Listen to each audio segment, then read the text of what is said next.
Bonjour et bienvenue dans cette série de 4 vidéos consacrées au calcul de distance à des sous-espaces vectoriels.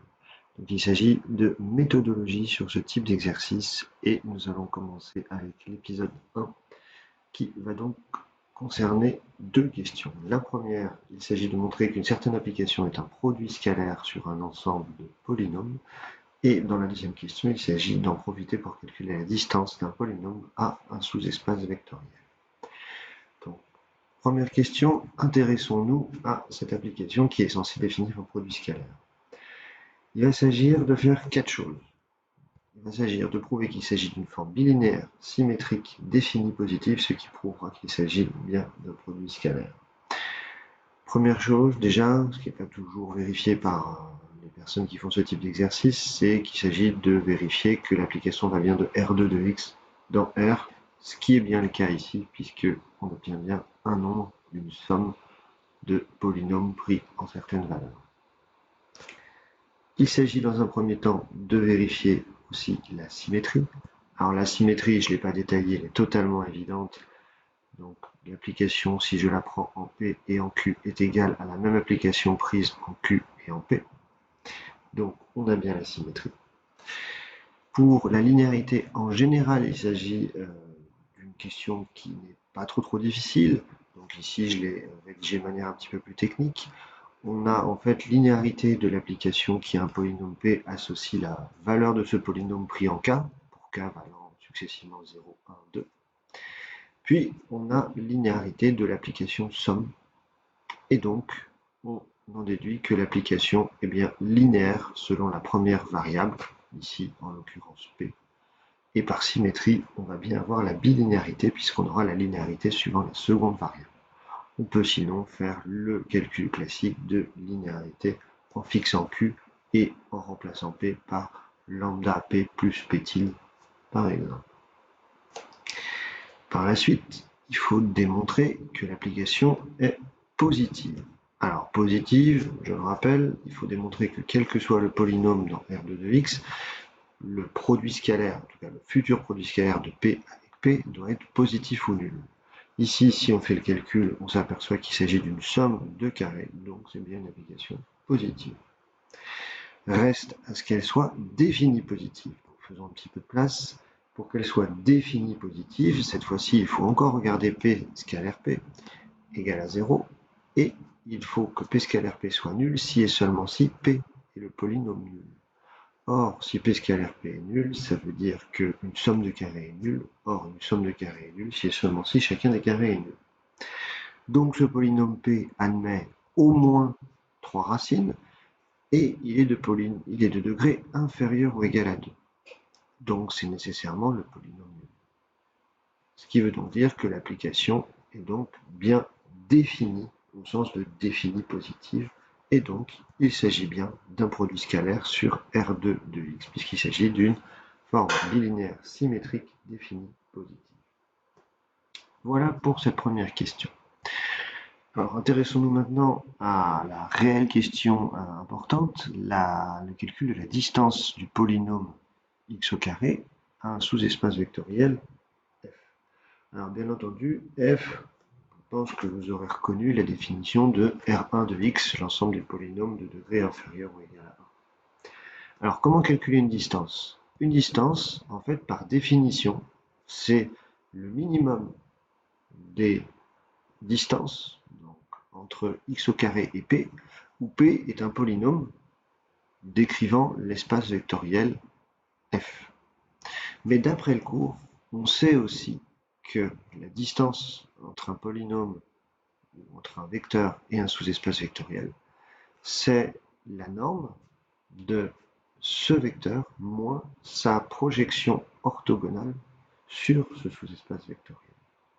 Donc l'idée va être ici de calculer la projection sur f de x au carré. Alors ce qui est bien, c'est qu'on a une formule pour la projection orthogonale sur f de x au carré. On sait que si on dispose d'une base E1, EM orthonormée de f, qui est donc égale à R de x, on sait qu'on a la projeté sur f de x au carré, qui est égal à la somme de k de 1a plus l'infini de x au carré scalaire ek, multiplié par le vecteur ek. Voilà.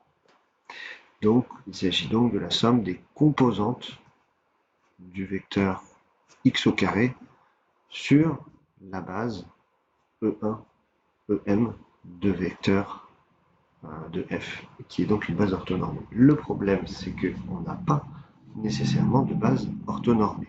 Vous allez me dire peut-être que 1x au carré est une base orthonormée, parce que très souvent on la considère comme orthonormée.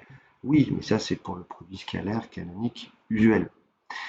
Elle ne l'est plus pour le produit scalaire qu'on a défini au 1.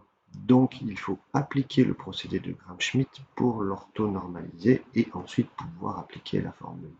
Voilà le souci. Donc faire toujours attention, la base canonique n'est pas nécessairement toujours orthonormée si jamais vous avez considéré un produit scalaire qui n'est pas usuel. Donc, allons-y. Il va falloir, pour l'orthonormaliser, appliquer le procédé de Gram-Schmidt. Donc, on doit partir de la famille 1x et on doit orthonormaliser cette famille. Donc déjà, on va normaliser le vecteur 1. On pourrait se dire que la norme de 1 est égale à 1. Il n'en est rien. La norme de 1, ici, il suffit de remplacer dans la formule du produit scalaire avec le polynôme p constant égal à 1. Et on va trouver, quand on va calculer la norme, sous la racine, 1 au carré plus 1 au carré plus 1 au carré, ce qui va donc donner racine de 3 pour la norme, et en normalisant le vecteur 1, on va trouver 1 sur racine de 3. On continue le procédé de Gram-Schmidt. Je vous rappelle que dans un premier temps, on calcule le vecteur f2, qui est intermédiaire avant le vecteur e2, qui constituera le deuxième élément de notre base, qui va être égal au deuxième vecteur, donc x, auquel on retire x scalaire E1 fois le vecteur E1 où E1 est le vecteur calculé précédemment le début de notre base orthonormée. Donc si je calcule x scalaire E1, on va avoir un petit calcul de produit scalaire à faire avec le produit scalaire défini au 1.